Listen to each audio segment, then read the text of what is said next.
In the days following King Solomon's death, driven by Israel, greed once a and beacon of weakness, faith and prosperity, became Israel's most slipped into a corrupt deep king. spiritual darkness. The people had slowly One day, forgotten God the silence was as broken. guidance under the God corrupt called, reign of King Ahab, Elijah whose answered. insatiable greed was matched only by the But hope ruthlessness was of not his queen, lost.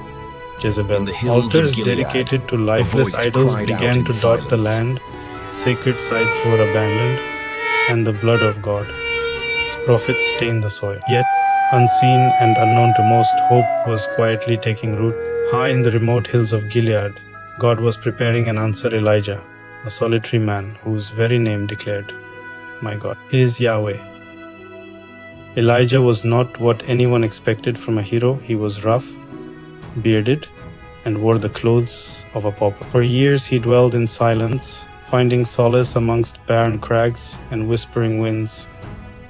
But one day, God's voice shattered that silence with an urgent mission. Without hesitation, Elijah gathered his cloak, descended the hills, and strode into Samaria, Israel, his royal city. As he walked through the palace gates, the guards froze. Something in his bearing, or perhaps some unseen force, stopped them from interfering. Elijah marched through While echoing Ahab corridors, wavered, past cowering Jezebel servants, ruled with into the throne ruthless room where devotion King to Ahab Baal. lounged in luxury, surrounded by idols and sycophants. With unwavering resolve, Elijah stood before the king and declared, "As surely as the Lord lives, the God of Israel whom I serve, there will be neither dew nor rain in these years except at my word." Silence crashed down. In a moment, Elijah turned on his heel and disappeared, leaving behind a kingdom stunned in disbelief. Almost immediately the skies sealed shut. Israel withered under an unrelenting drought. Crops failed, wells dried, and the songs of children faded as hunger stalked the weak and the proud alike. God sent Elijah east, hiding him by the lonely brook Cherith. There, in the solitude of nature, a miracle unfolded each day. Ravens brought Elijah bread and meat in their beaks, and the prophet drank from the diminishing stream. These unclean birds, despised by many, became God-esque unlikely messengers, sustaining the prophet as the nation outside perished. The days blurred into weeks as the brook slowly shrank and then dried entirely. Elijah did not complain. In his emptiness, he waited for God's next word. God's plan soon called for more boldness. Elijah was to leave Cherith and travel north to Zarephath, deep in Jezebel's homeland of Sidon, a place brimming with hostility towards God as prophets. At the city gate, Elijah met a woman gathering sticks, a widow, haggard and thin, her poverty a match to the famine wiping out nations. He called to her gently, asking for a little water and a piece of bread. She admitted, with a tremor in her voice, that she had only a handful of flour and a drop of oil, left enough for one last meal with her son, before starvation claimed them both. Elijah encouraged her to trust, promising, "The jar of flour will not be used up and the jug of oil will not run dry until the Lord sends rain on the land." Moved by hope or despair, she listened. Day after day they ate, and day after day the jars never emptied. But tragedy struck when her son fell ill and died. Overcome with grief, she blamed Elijah. Quietly, the prophet took the boy upstairs, stretched himself over him, and pleaded, "Lord my God, let this boy, this life return to him." Silence hung heavy until the child drew a breath and opened his eyes. The widow, hope restored, cried, "Now I know that you are a man of God." Years passed and the drought grip tightened, but not every heart bowed to Baal. Obadiah, a steward in Ahab's palace, secretly hid 100 prophets in caves, risking everything to keep alive the last flickering sparks of faith in Israel. With the land on the brink of collapse, God sent Elijah back to challenge Ahab directly. The king and prophet met on scorched earth. Ahab, desperate and filled with rage, called Elijah the troublemaker of Israel. Elijah countered, "It is you and your family who have brought this trouble by abandoning the Lord's commands." A challenge was issued. Ahab was to summon all Israel, along with the 4 Tofim prophets of Baal and 400 prophets of Asherah, to Mount Carmel. Thousands gathered as the sun seared the bare mountain. How long will you waver between two opinions? Elijah cried.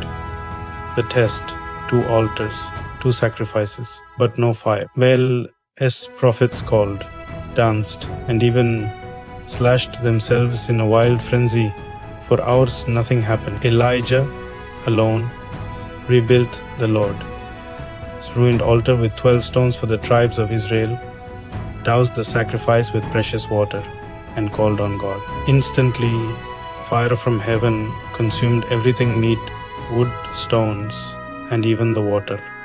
The crowd fell to their knees and shouted, "The Lord, He is God." Elijah ordered the prophets of Baal seized. They were taken to the Kishon brook and executed in accordance with the old laws of Israel. The people watched awestruck as clouds began to gather for the first time in years.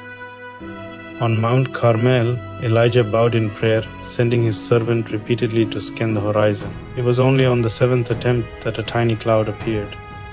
Within minutes, the sky grew black with storm, the land drenched by torrents of rain, and Elijah, invigorated by God, outrun Ahab's chariot back to Jezreel, a miracle as profound as anything witnessed that day. But the greatest battle was yet within. Jezebel, furious at the death of her prophets, swore to kill Elijah within a day. Terror gripped him. This prophet who had confronted kings and faced down gods now fled into the desert, despairing under a broom tree and begging God for death. In his exhaustion and anguish, an angel appeared, bringing bread and water. Fed and strengthened, Elijah walked 40 days and 40 nights to Mount Horeb, the sacred mountain where Moses once heard God's voice. In a cave on Horeb, God met Elijah not in the fury of a storm or fire, but in the gentlest whisper. God listened to Elijah's desperate confession of loneliness and fear, then revealed there were 7,000 Israelites who still remained faithful. God gave Elijah new orders: anoint kings, appoint a successor, and know he was never truly alone. Elijah sought out Elisha, a humble farmer, and passed his mantle to him. With no hesitation, Elisha left behind his former life completely, burning his plow and sacrificing his livestock to symbolize his total devotion to the new path. But Israel remained mired in injustice. Ahab desired Naboth's family vineyard, but Naboth refused to surrender his ancestral inheritance. Jezebel conspired to have him falsely accused and executed, gaining the vineyard through blood. Elijah confronted Ahab once more, declaring, "In the place where dogs licked up Naboth's blood, dogs will lick up your blood, yes, yours." Shaken, Ahab humbled himself and donned sackcloth in remorse. God delayed disaster, but judgment was certain. Years passed. Ahab fell in battle, his body washed in the blood-soaked chariot, just as Elijah had foretold. His son, Ahaziah, tried to seek healing through idols and was met instead by Elijah, intercepting his messengers, condemning the king with a prophecy of death. Attempts to seize Elijah led to fire consuming 2 companies of soldiers. Only a humble third captain, pleading for mercy, was spared and allowed to escort Elijah to the king. Elijah's end came not by death, but by glory. Sensing his departure was near, the prophet journeyed with Elisha through Gilgal, Bethel, and Jericho, testing his successor as resolve. At the Jordan River, Elijah struck the water with his cloak, parting it so both crossed on dry ground. When Elijah was caught up in a whirlwind, a chariot of fire between them, Elisha cried out in grief, but caught the fallen cloak, a sign the legacy would continue. Elisha, now empowered by Elijah's spirit, performed miracles and fulfilled God's commands. Justice fell on Ahab's house as Jehu carried out God's judgment. Jezebel too met her prophesied fate, thrown from a window, her body consumed by dogs. Yet Elijah's story did not end on that mountain, nor with his ascension. Centuries later, the promise was given: before the great day of the Lord, the spirit of Elijah would return again to call the people back to faith. Elijah's journey teaches more than just victory and miracles. It reveals a profoundly human struggle: fear, despair, loneliness, and the quiet strength to listen for God. S whisper in the darkest moments. For those who feel abandoned, broken, or at their end, Elijah. His story remains a shining reminder that God meets us not just in fire and thunder, but in the soft, steadfast touch that restores hope and purpose, even when all seems lost. Please like this video and don't forget to subscribe so you don't miss any more life-changing Bible stories that are coming soon. God bless you and your family.